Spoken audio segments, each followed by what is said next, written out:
ladies and gentlemen. Welcome to the 13th edition of the Z Jaipur Literature Festival in association with Nexa at Charbagh. We're delighted to introduce you to session number 18, Adele, supported by Dainik Bhaskar. We request you to kindly please turn off your phones on silent mode. And please join me in welcoming Leïla Slimani in conversation with Avni Doshi.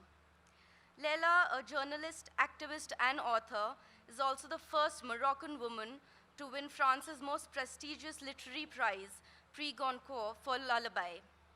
Avni Doshi, with a master's in history, while working as an art writer and curator in India, she began writing fiction in her spare time. Please welcome them.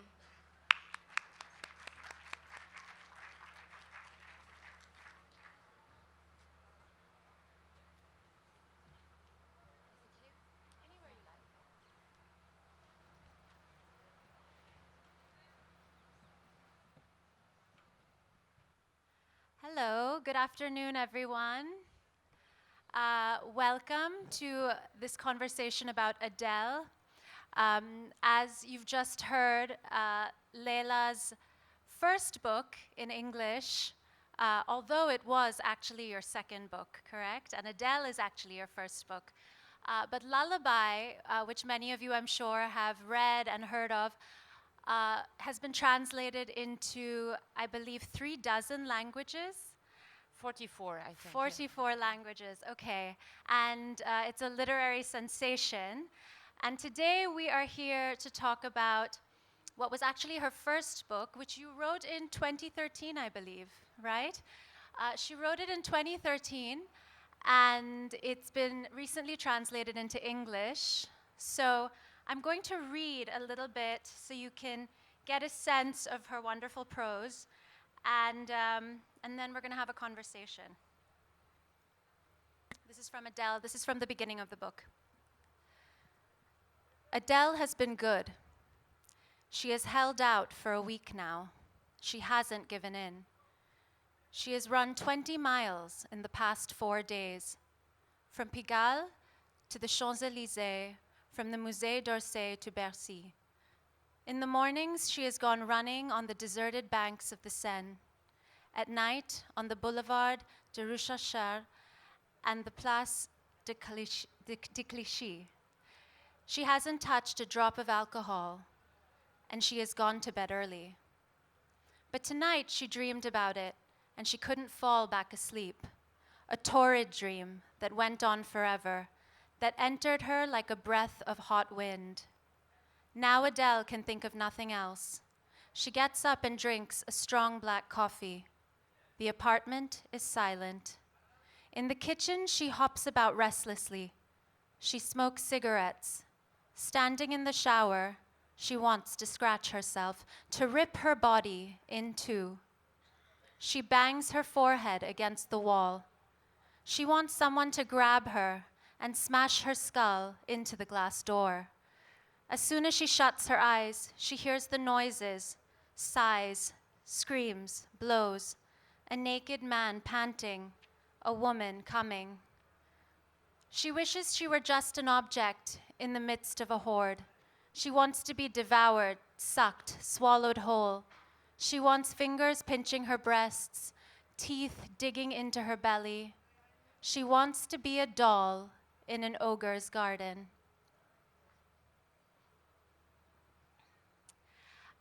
I wanted to start, of course you write in French, so I wanted to start by asking you, how does it feel to hear your words read in a different language? Does it feel like a familiar book? When it is a language I understand, yes, but very often it is a language I don't understand, so I'm just listening and hoping that it's really my book and really what I wrote. But what is fascinating is that at the same time, when you are translated, you feel how much literature is universal and how much you can share whatever you write. If it's literature, if it's a novel, you can share it with anyone from all over the world.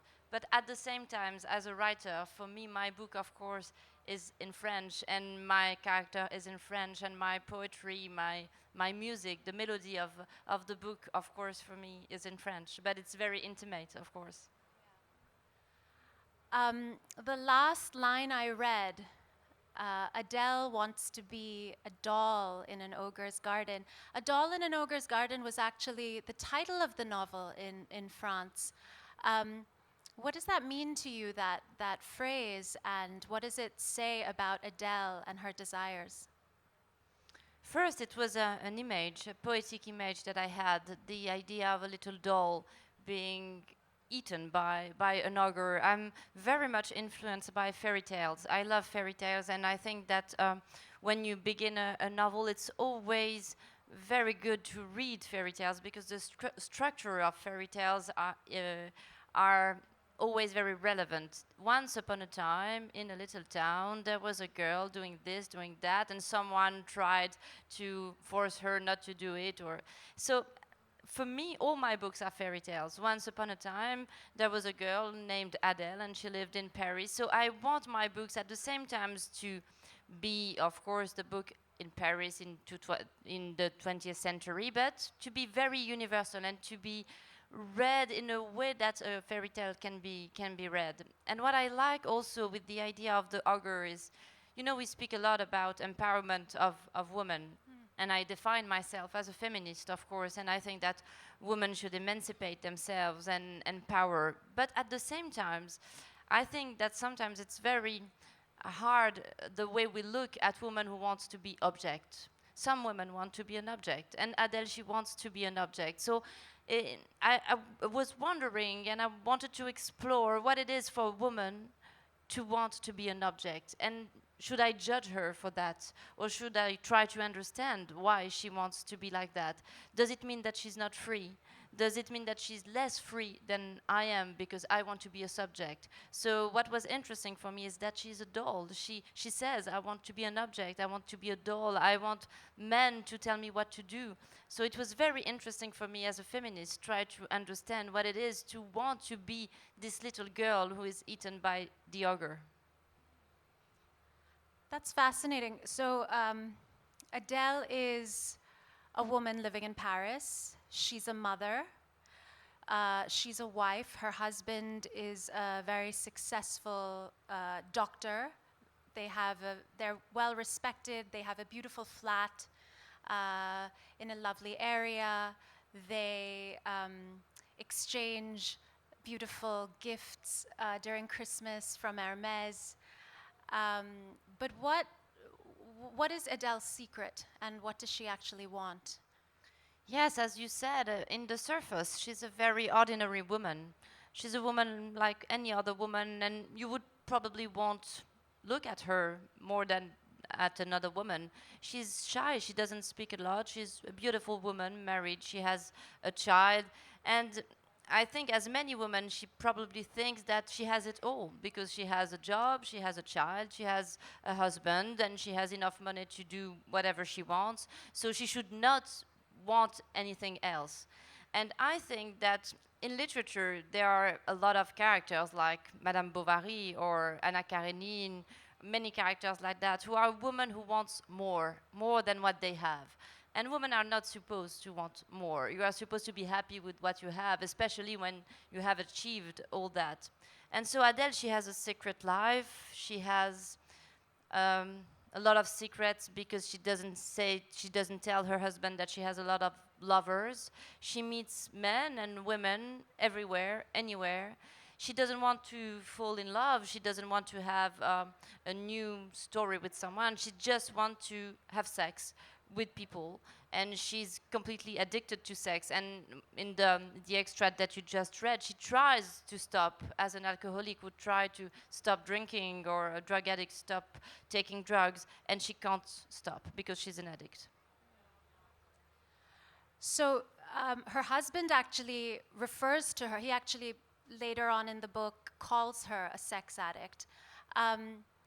Did writing this book, was it a journey into understanding about addiction for you? How did it shift your thinking around what addiction is? You know, I wrote this book because I'm fascinated by addiction. I remember that when I read the book of Dostoevsky, The Gambler, Le Joueur, in French, it's the book about a man who can't stop gambling. And it's an extraordinary book about addiction and about how you lose the freedom to say no. I would say that that's the definition of addiction for me. It's the moment when you lose the freedom to say no. And yeah, I was fascinated by that and by the fact that it's like a circle. You have a temptation and you try to convince yourself that you will resist. You don't resist, so you hate yourself. And the more you hate yourself, the less you resist. And that's like a circle, and you feel that you will never that it will never end. And that's something where I suppose that you feel very lonely. And that's the thing that defines Adele the most, is that she's a very lonely person and she's completely unable to ask for help. She can't say, I have a problem, please help me. She's always lying, she's always hiding. But at the same time, I think that she feels that her life is so boring, so ordinary, just waking up with the same man, taking care of her son, and living in the same apartment, and cooking and smiling to people, and doing as if you were happy with your life. She wants something else. So even if she suffers, it gives her something, like a thrill, an excitement. It gives her something in her very ordinary life. Yeah, I think a little later in the book, you have a beautiful sentence where you're describing how Adele is afraid of losing her addiction, afraid of giving up her addiction, and you say she's afraid of being a body without a shadow, which I thought was such a powerful way to put it. What does that mean to you, a body without a shadow?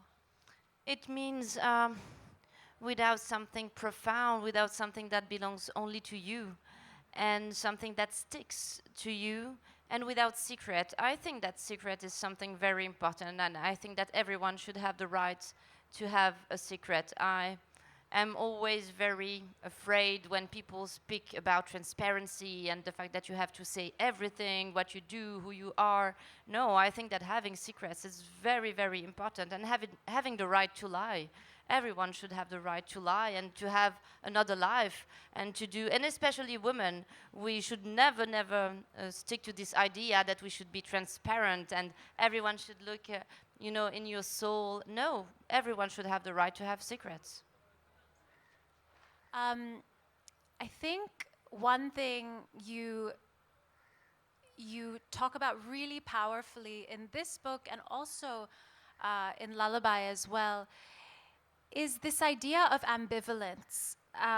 We see maternal ambivalence, this deep desire to have a child, but then at the same time being completely repelled by the child and the life that comes with having a child. And even I think, especially in Adele, there's a kind of ambivalence about her marriage, a deep ambivalence as well. What does that really tell us about her as a character?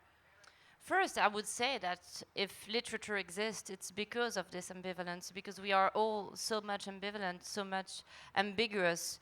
And of course, in day-to-day life, we have to do as if we were okay with what we have, but in our souls, in our secrets, we know that it's not that easy. And you don't love your husband every day, and you don't love him all the time. That's not true.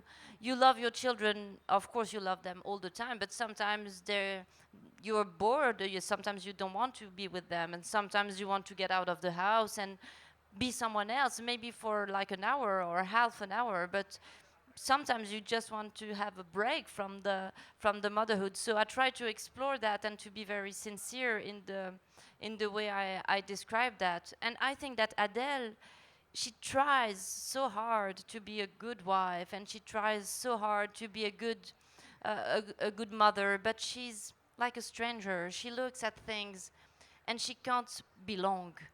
She's in front of her son and she feels so much love for him, but she doesn't know what to do with him. When he's in front of her, he wants to play, she doesn't know how to play. And when she's outside with him, you know, I think that a lot of mothers know that when you are outside and you are exhausted and your son or your girl is shouting and it's raining and you're exhausted and you have to go back home and you're just like, I want all this to stop, but you can't, because you can't have a break when you are a mother and you have to take care of that. But Adele, she can't. She feels that it's too much for her. She doesn't know how to be a mother, and she doesn't know how to be a wife. I want to actually, talking also about being a mother and a wife, I want to go back. You mentioned Madame Bovary. And I was interested in, I read that was inspiring for you, that character.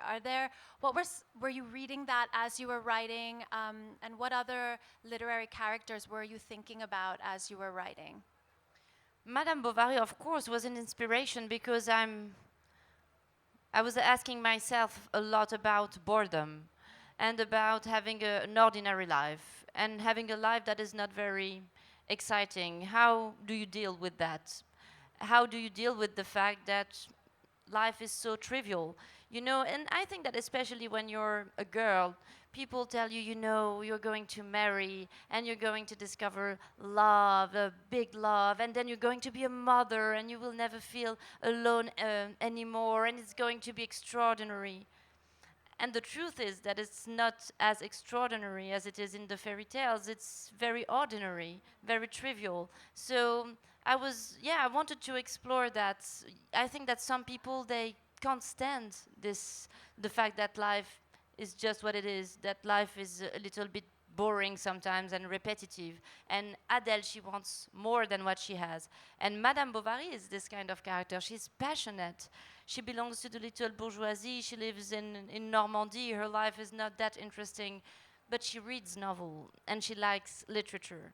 And what is very interesting, and this is a common point between Anna Karenine and Madame Bovary, both of them reads novel. And very often in ancient books, you can see that women that are going to die, women who cheat on their husband, women who do bad things, are women who read novel. So, hello to you. I love literature, so you can imagine how bad I am. And I hope that there are a lot of very bad women here who read novel. Yeah. Well, Adele reads a novel. She loves the novel, The Unbearable Lightness of Being, and that's in the epigraph as well. What did that novel mean to you while you were writing? You know, I read this novel for the first time when I was maybe 13 or 14 in Morocco. It was during the 90s, and at that time, this book was very, very famous, and everyone was reading this book. And everyone was in love with Milan Kundera. And I remember that I was only 13, and I read the book. And for me, it was an erotic shock, really a physical shock, not intellectual, really physical, because the way he described women, the way he described desire. And Milan Kundera is very melancholic when it comes to sexuality.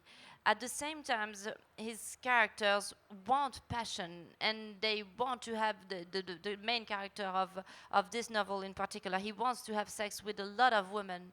But at the same time, he always says, okay, but when you have sex, what is sex? Just two naked bodies making noise. It's not something that's wonderful. Everyone is telling you that it's going to be huge, and there is a disappointment. And I think that I was very shocked and fascinated by the fact that he was saying something that no one will say. When you watch a movie, all the sex scenes are so glamorous and it's always something, but the disappointment that comes with sexuality is something that is a little bit taboo. And I think especially for women, I'm sure that if I asked women anywhere and I would ask them, tell me the truth, the first time, the second time, the third time, didn't you think that it was a little bit disappointing? And I'm sure that the majority would say, yes, it was, but it's something that you wouldn't say. So I think that Adele is this kind of character. She tries to fight against this disappointment, and she wants to believe that maybe if she fights enough, she will find the grail, she will find this passionate moment. It's interesting, you have asked women about this. You have another book, which has been translated into English. It's a book of essays, I believe. It's called Sexe and Lies. And I've been seeing galleys of it floating around in the UK, and I've been bribing people, please send me one, but I didn't get one in time. But I would love to hear a little bit about that book and the experience of that. You know, when the book Adele was published in France and in Morocco, I went to Morocco to do a promotion tour. And one day, after a presentation just like this, I went to a cafe and a woman said to me, "Can I sit next to you? I would like to tell you something." So I said, "Of course." And you know, in Morocco, sexual intercourse are forbidden when you're not married. Abortion is forbidden. Homosexuality is forbidden. Adultery is forbidden. And for all that, you can go to prison. So now many young people in prison are there because of their sexuality. So that's something, of course, that enraged me, and I'm very angry against that. So this woman, she came and she said to me, she told me her whole story, and she told me about her mother, and she said, "You know, my mother, she was very nice to me, and she wanted me to have friends and to go out, and sometimes when I was invited to my friend's house, she would say to me, 'Never forget.'"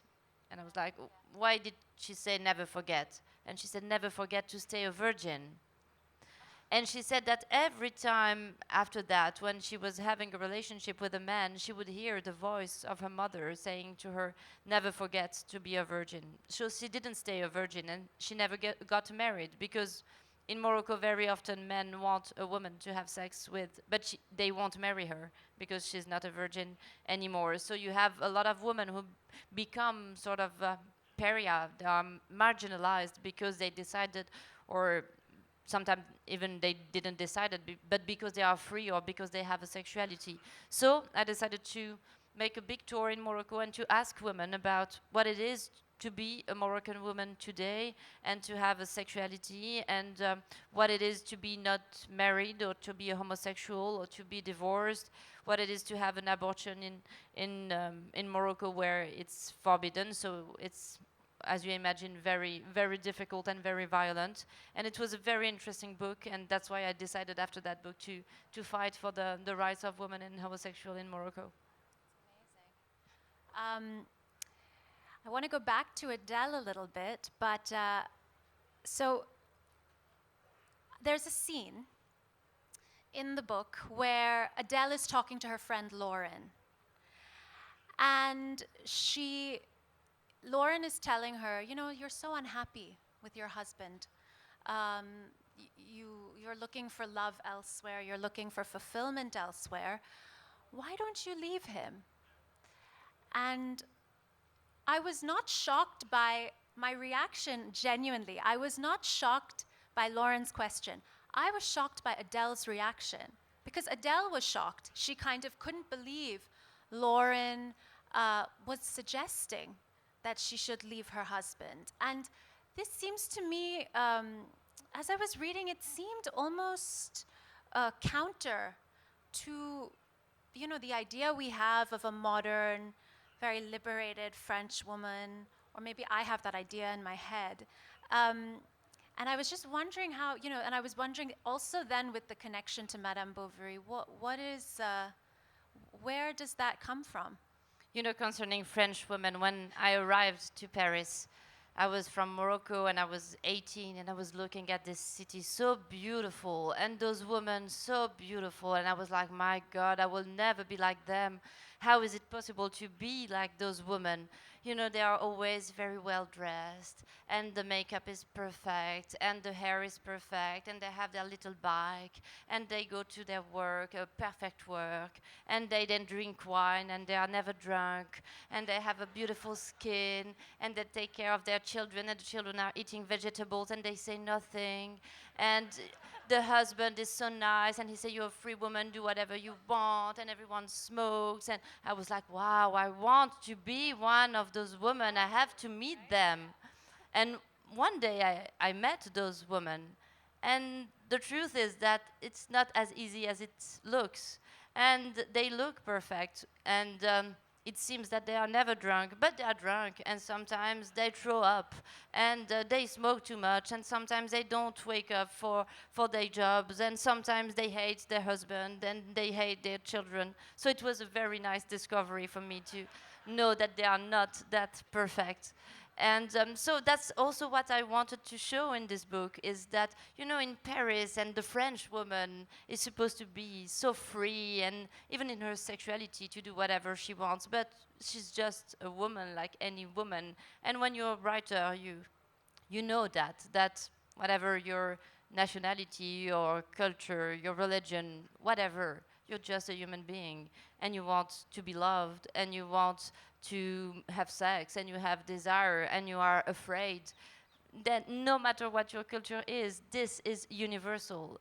Everywhere we have the same emotion. In China, in India, in Morocco, we have the same emotion. When we look at a child, when we look at something beautiful, when we are moved, we feel the same.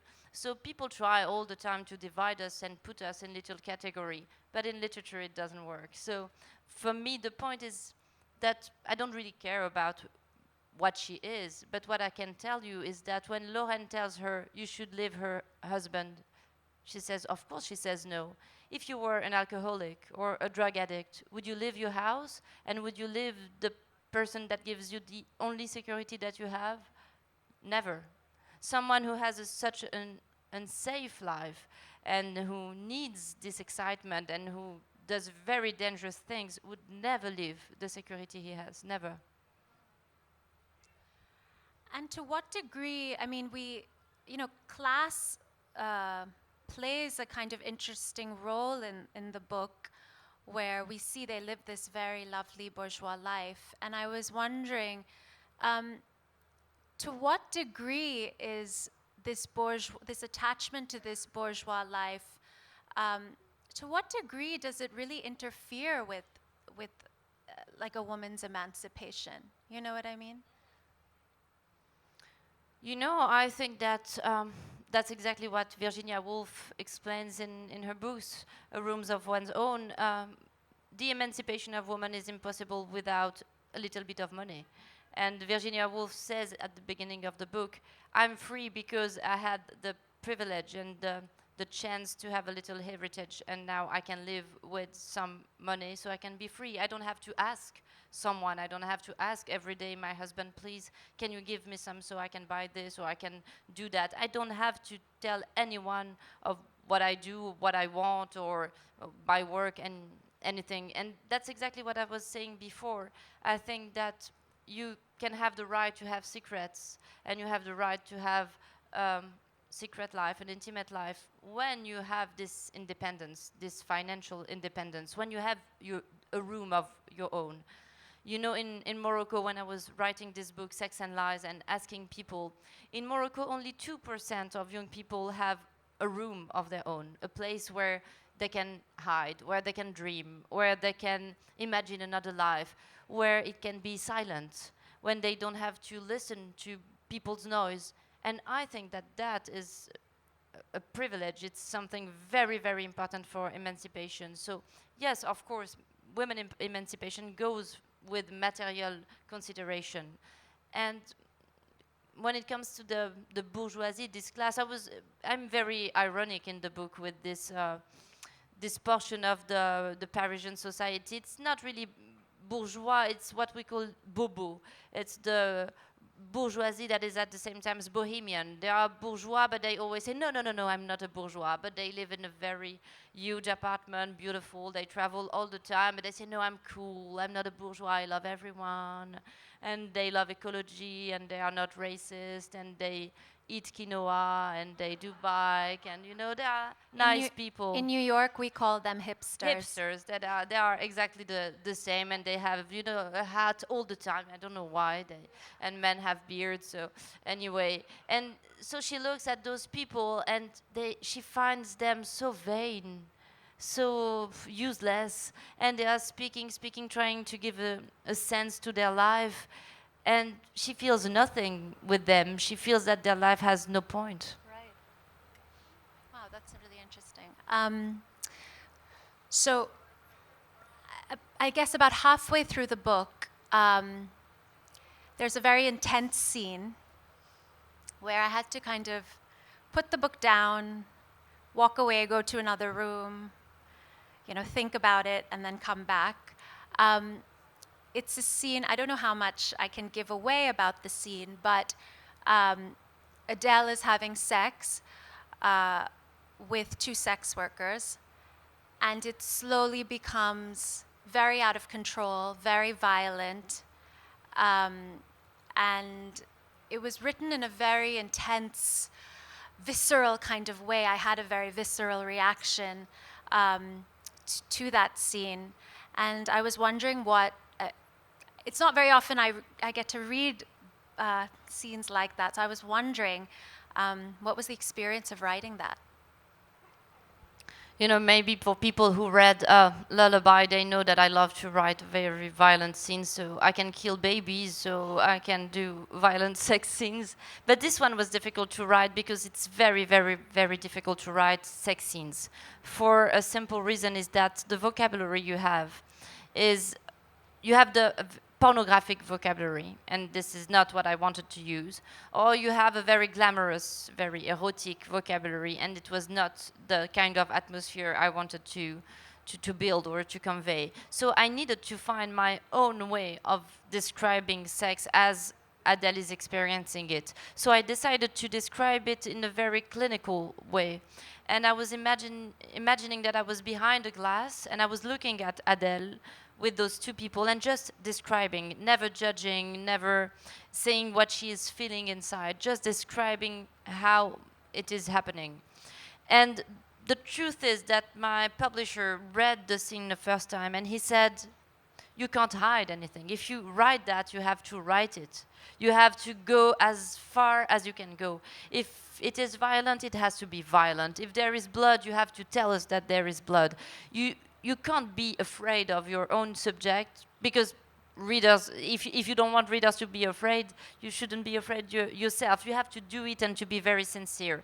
And that's with this book, I think, with this novel, that I learned how important it is to be honest and to go as far as you can. So then it was very exciting to write this.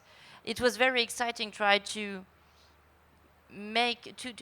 understand what it can be for a woman or a man, because Adele, she can't feel anything, and she needs so much to feel that at one point she asked the man to be violent because she thinks maybe with violence I will feel something, and she asked for more and more and more and more. So yeah, it was very exciting to write that, and I love to write also about the body and try to convey also what it is that she's feeling. At the same time, she's feeling pleasure and she's suffering.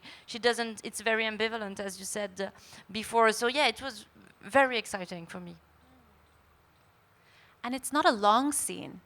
It's one of those scenes, it's almost so short that if you're skimming the book, you would completely miss it. And I think the power of the scene is actually in the punch of it, in how short and direct it is, like you said, very clinical. Yeah, because I think that when you are dealing with subject like that, if you try to avoid things and you don't really want to tell what you want to tell, the reader will feel that there is something wrong. So I'm looking in the eyes of the reader and telling him, you know what, she is doing that, and she is feeling that, and there is a lot of blood, and this is ugly, and this is terrible, but I want you to look at her, because I love her, and I respect her. And I think that she is the kind of woman that everyone would judge. People would say that this woman is a slut. People would say that this woman is crazy, that she needs to go to a psychiatrist or a hospital. And I think that no one can understand this woman in real life. She would probably be very lonely. So in this book, I want to save her. I want to give her a chance. And I want to say the truth. And I want people to look at this kind of woman, even if in real life they would probably point a finger on her and say, look at this slut. It's interesting you talk about people judging Adele, because I've read some of the reviews, and the reviews of the book are stellar, but there are some comments about Adele that I find are quite judgmental.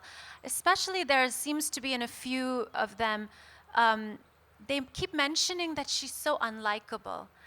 And I only read this when it comes to female characters. I have yet to read about an unlikable male character in a review, and I just wondered how you react to that kind of, to that kind of feedback on the character. In general, when a journalist says that to me, I look at him and I say, what it is to be likable. What do we need to do to be likable?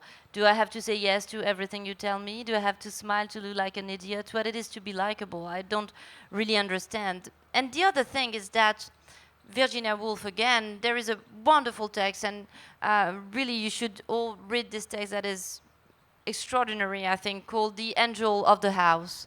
The angel of the household. And she says that women, when you, and even little girl, you are taught to be likable. You are supposed to be nice. You are supposed to sacrifice yourself for others. You are supposed to be welcoming. You are supposed to be tender to your children. When people come to your house, you take care of them and you give them the food and you keep the rest for you. And you don't speak too loud because you let people express themselves. And Virginia Woolf says, one day I decided to kill the angel of the house. I took something and I threw it at the head of the angel of the house, and she died. And if one day someone tells me that I'm a murderer, I would say yes, I am, and I'm very happy with it. I killed her, and now I am Virginia Woolf, and I am a writer. So I think that for many women, it's very important to be able to be unlikable.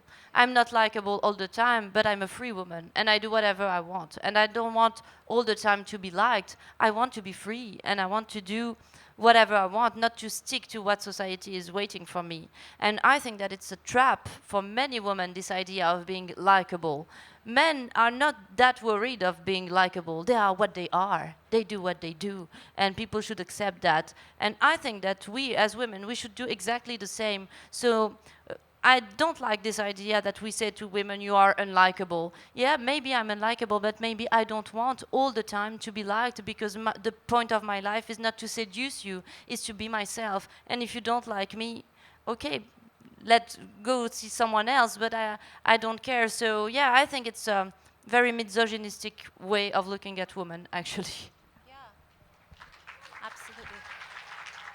Yeah, I mean, women are subjects, not just objects, right? So you mentioned that you were looking at the audience in the eyes when you wrote that difficult section of the book. How much do you think about the audience actually when you're writing? Is it something that is constantly there, the reader is in the front of your mind when you're in the writing process? No, I wouldn't say that. It's like a ghost, it's like a presence, something that is here. But when I begin a book, there is a contract between me and the reader, whoever he is. And the contract is, I'm going to be honest. I'm going to do my best, and I'm going to say the truth. So please try to read me and not to judge me. Try to understand what I try to convey. And you know, when you write, you're alone all the time, and sometimes you feel very, very lonely. So you hope that maybe somewhere someone will understand this metaphor, someone will be moved by this image, someone will think, oh, I felt exactly the same one day. And that is what is so wonderful, so fascinating with writing, is that the more intimate you are, the more specific you are, and the more universal you are. Sometimes you write about something that you think you're the only one to have felt, and you discover that all over the world, people come to you and say, you know, this feeling, I know it. And that's something wonderful. So I write about my fears, I write about all the things that makes me so anxious, and I feel less lonely. So I don't think of the reader as someone who is going to read the book, but as someone who is holding my hand and walking with me. Right. Someone who maybe can understand me in a world where we are all alone. But when we read, I think that we feel less lonely. Okay. Going back to the book, I think soon after this difficult scene, you move away a little bit from Adele. And we start to see a lot more and hear the point of view and perspective of her husband, of Richard. And I was wondering what made you decide to do that in a novel called Adele, to turn to her husband and to give this character such a fullness. I think that what is interesting when you're writing is that you have an object, you have a character, and you're looking at him from a point of view. And sometimes you just want to change the point of view. And you think, oh, maybe if I put the light like this or like that, I'm going to discover something new about this character. And I think also that in a couple, when one of the person in the couple makes something crazy or is very weird, it's very often the other one is a little bit crazy and weird too. It's too easy to think that there is only one that has a problem. Very often, if you look at the other one, he has also something, a flaw or a darkness or something. And I didn't want to describe Richard just as a victim or someone who is passive. And I think that he probably knew from the beginning that there was something strange, there was a mystery inside this woman, but he didn't want to face it. And the majority of us, we act like this. Sometimes we know that we should not dig too profound, because what we are going to find is not very beautiful. It's the writer Vargas Llosa who says that the job of a writer is to explore and to try to look what is behind, and that's why so many novels are dark and sad and ugly, because what is behind very often is sad and dark and ugly. So I wanted to look at the ugliness also of Richard, and Richard is a doctor, so he looks at Adele as someone who is sick. For him, it's logical. If she does that, she has a problem. So she has a physical problem, something that he can cure. And I think that he represents some people who wants always to find an explanation and who wants always to say, okay, if there is a problem, I will find a solution. Nothing is unsolvable. I'm not sure that that is true. And at the same time, I think that he's crazy in love with her. He's in love with her maybe even more because he doesn't understand her, because there is something unreachable in this woman. And what I like with this couple is the fact that they don't do as if they knew everything about each other. I think that it's impossible to know someone. Even if you live with someone for 30 years or 40 years, there is always something unreachable. There is always a part of us that we can't express, and a part of the other that we can't reach and that we can't understand, and we have to live with that. And I think that Adele and Richard, they understand that. Yeah, and I think what made both of them so real to me as I was reading was the fact that they're so full of contradiction, both of them. They seem to really contain all these things that don't seem to make sense with one another. You know, we imagine that we are so whole and complete, and that we, you know, I think one thing, I say one thing, and I live in such a straight way. But these characters, you see, they're constantly pulled between these two poles. And I thought that made the characters so rich and real. You know, very often when I do workshops with students or people who wants to write, they tell me, no, but I can't say that of my character because it would be a contradiction. And I'm like, okay, so it would be a human being, because we are full of contradiction. If you try to describe a character as a block or like as an idea, as an abstraction, someone who is good, someone who is bad, it's not a novel, it's like a tract or something. It's ideological, it's not real. What makes a novel is life. So contradiction, ambivalence, ambiguity, the fact that the morning you think that and during the night you think something else. And I would say that in real life, we don't meet so many people that are really coherent and who does the thing they say and say the thing they do. Many people, they are fighting all the time and trying to do their best, but they are full of contradictions. Yeah. And do you think Richard is as crazy as Adele? You know, I'm a writer, I'm not a psychiatrist. And I try not to analyze my character as a doctor would analyze his patients. And I don't write psychological novel, I think. So as I was saying, I look at my characters from outside and I describe them. That's your job. You have to analyze and you have to understand the character. I always think that the job of a writer is just half the way, and then we meet the reader the half the way, and then that's where the novel exists. But I don't have all the answer, and very often I meet readers who tells me, oh, you know, I think that Adele, she did that and she thinks that, and I'm like, oh yes, you're so right, I've never thought of that. So readers have to work and to try to imagine and to understand who the characters are. For instance, the end of the book is an open end. We don't really know what is going to happen, and sometimes people come to me and say, oh, it was so sad, I was so sad at the end, and other, oh, I was so relieved at the end, oh, thank you for this optimistic end. So I'm like, okay, and I don't really have a point of view, but everyone has a different way of reading the book. Yeah, that's really interesting.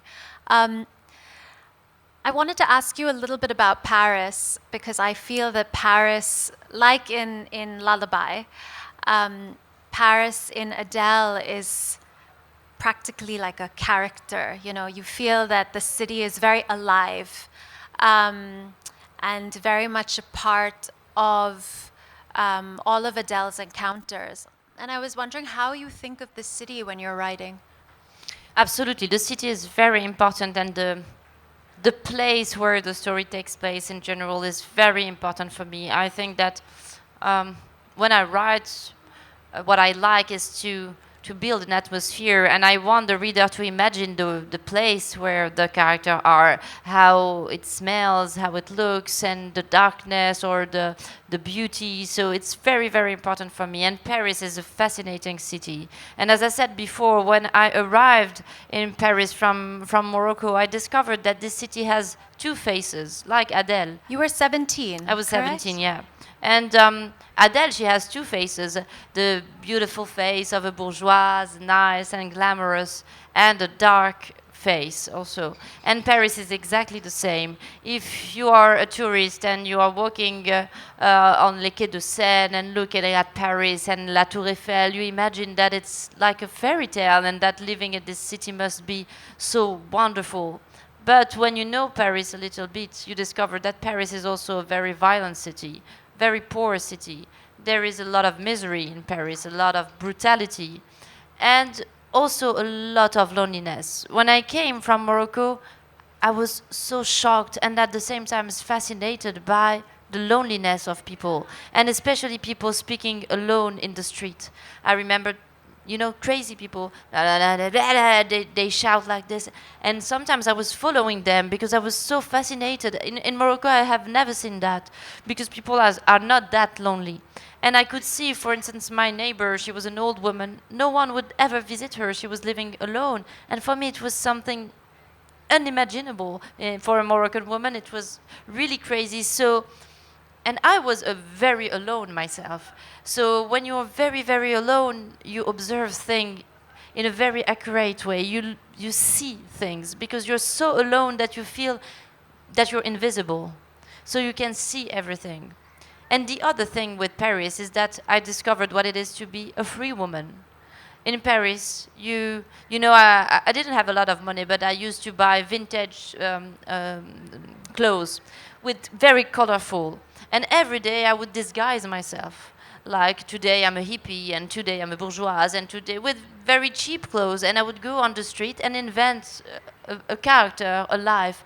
And I was a free woman, and I was walking on the street on Saint-Germain-des-Prés, and no one was bothering me. And I could sit on the terrace and have a beer or a glass of wine and smoke cigarette, and no one was telling me anything. And one day I sat on the terrace and I said to myself, if you can stay the whole afternoon here, alone, you will succeed in life. I don't know why, it's very weird, but it was something like an illumination. For me, it was possible to be free as a woman and to do whatever I want. So Paris is also a wonderful city for a woman who wants to invent herself, I think.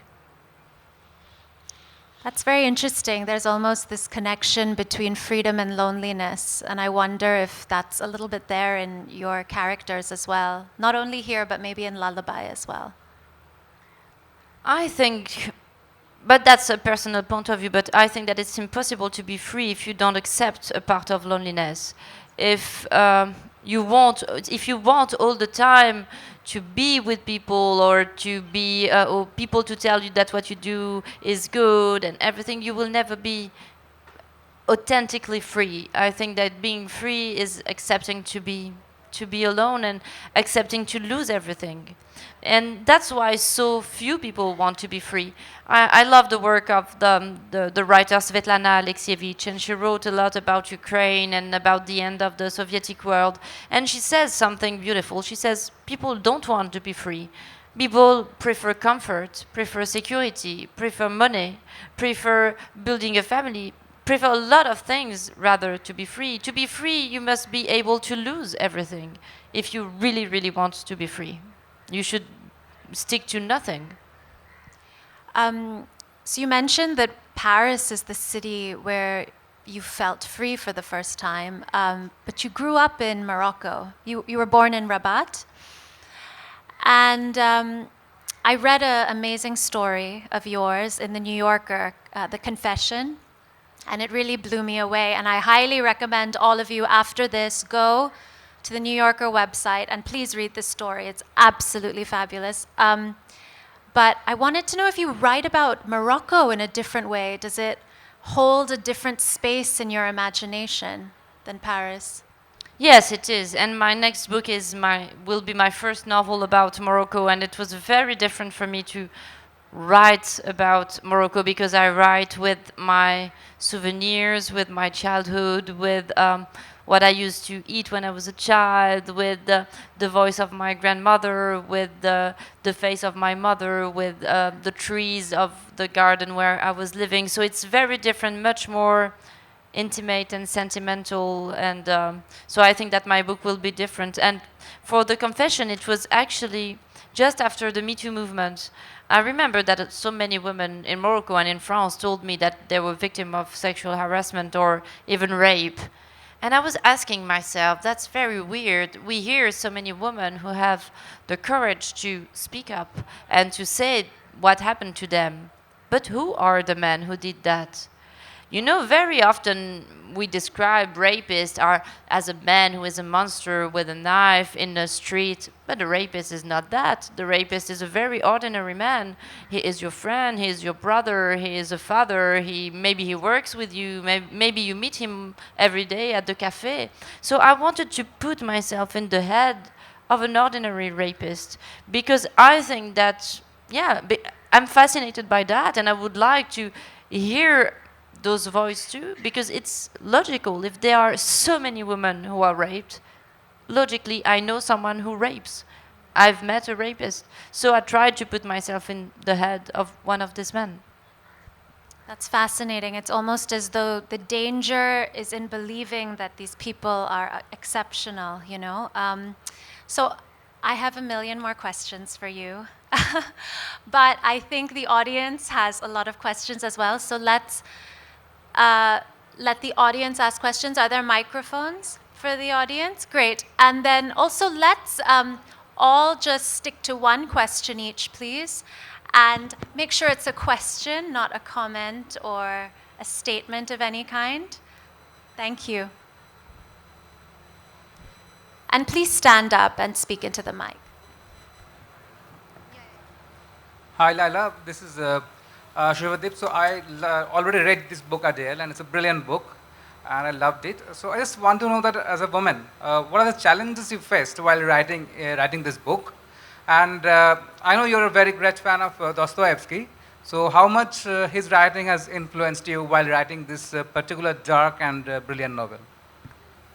Thank you very much. So Dostoevsky, and the first question, as a woman?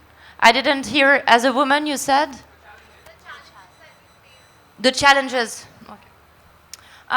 The first challenge as a woman when you are a writer are your children.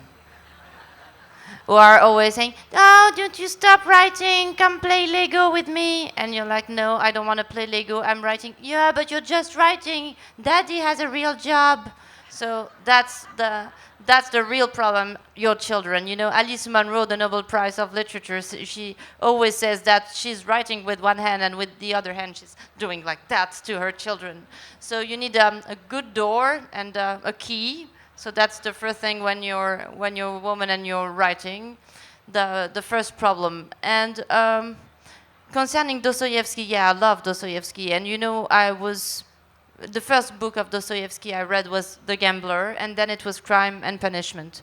And I think that I read the scene of the assassination of the crime maybe 100 times.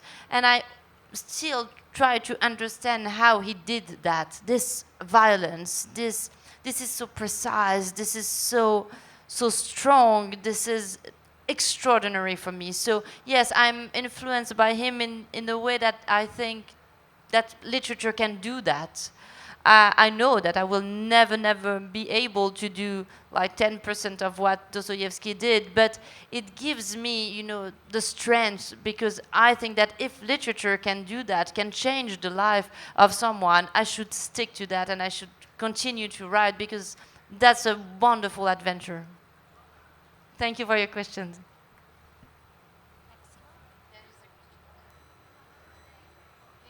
Maybe a woman? Yes. Hello. Hi, ma'am. My question is regarding, you mentioned the misogynistic society. And the word sex comes with a taboo itself. There's a stigma attached to it. And a woman longing for sex makes her a predator than a prey. So what are your views on this? Thank you. Absolutely. There is a taboo that is stronger in some countries and some culture than others. And I come from a country, as I said, Morocco, where questions concerning sexuality are very difficult and very tragic sometimes, and where women don't have the choice. You know, in Morocco, you can either be a virgin or a wife, but you can't be a woman who wants to have a sexuality for herself. Your body doesn't belong to you.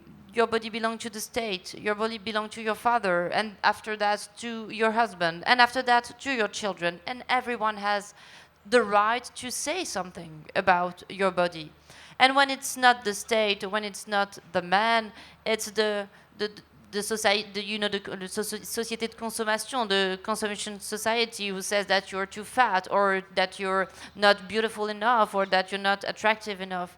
But I think that today, with what's happening with the Me Too movement and with the trend of feminism, and also with the solidarity between women, because I think that one of the most terrible thing of patriarchy is tearing us apart. You know, men always say, and I remember that from when I was young, yeah, you know, women, they are not friends, women, one with another. They are very mean to each other. And you women, you are jealous one of the other. And they are always telling you that you have to compete to have a man. So I feel today that a big difference is that today I look after you and you look after me. I have your back and you have my back. And you know, I can really feel it. Even in Paris the other day, I had a problem with a man, and he began to insult me. And very quick, 2 or 3 women were next to me, and they were like, "Wah, da, da, da," and he was very afraid, and he left because the 4 women were shouting, and we looked at each other saying, yeah, okay, now we are not alone. I have your back and you have mine. So I think that's what is going to help us.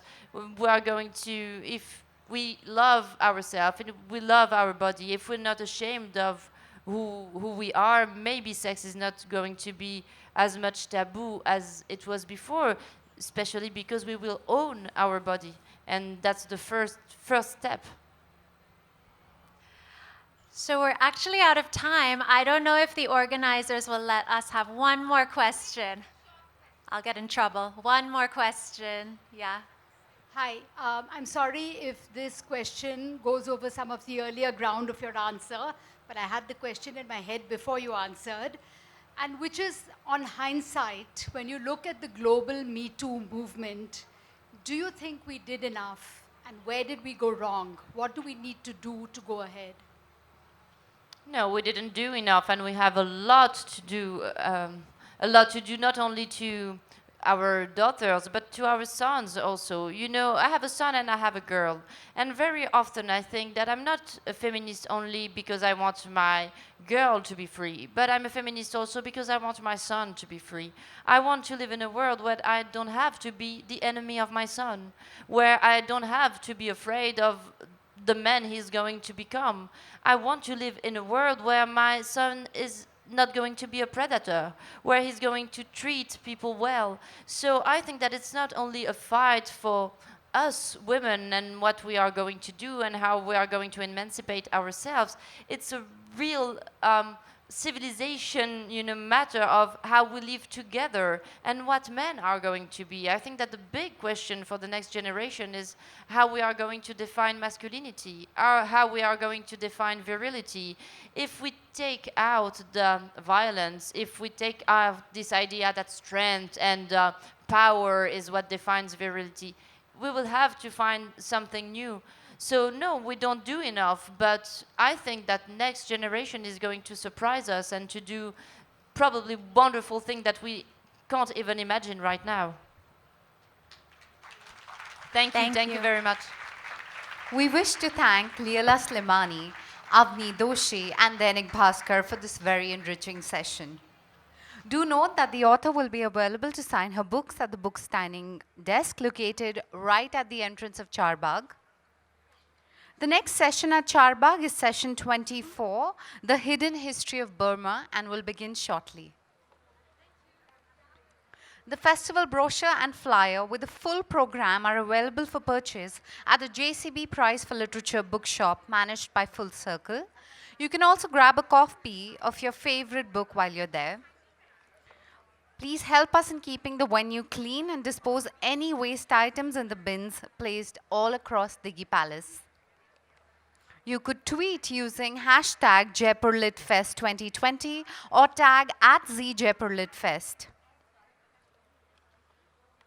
Kindly note that the festival venues are in the no smoking zone and we request you not to smoke in public places. You may, however, smoke in the designated areas. Do book your tickets for the music stage held between 23rd to 25th Jan at Clark's Amer from 6:30 onwards.